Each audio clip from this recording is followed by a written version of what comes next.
temos unha sorte hoxe de medo, non? Eu quero agradecer moitísimo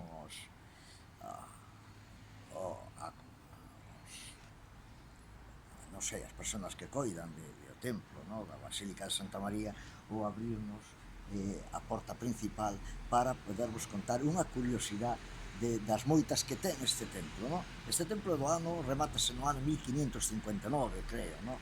Daquele momento o gremio intenta traer o mellor da arquitectura, e trae a un arquitecto holandés, Cornelis de Holanda. Alguns dicen que da Igrexa Católica o home non había lido moito ni o catecismo, pero bueno, a obra é grandiosa, a fachada non sei se se pode apreciar a detalle, non? Non sei se se ve ben, pero bueno, logo pondremos fotos. Pero curiosidade, nesta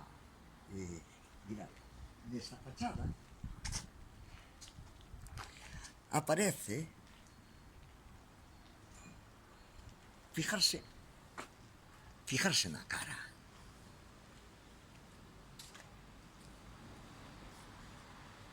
Aí temos. Bueno, pois aparece San Jerónimo.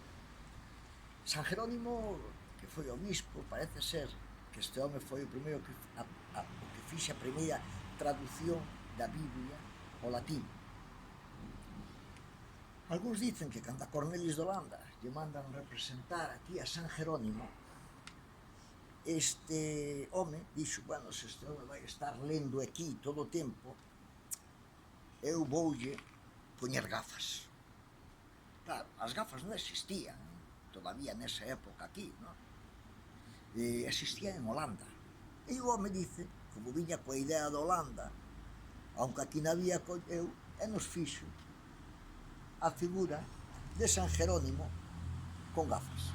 Curiosidade, cando veñades á igrexa de Santa María, fijáis na figura e vos chamará a atención, porque o San Jerónimo en Pontevedra leva gafas.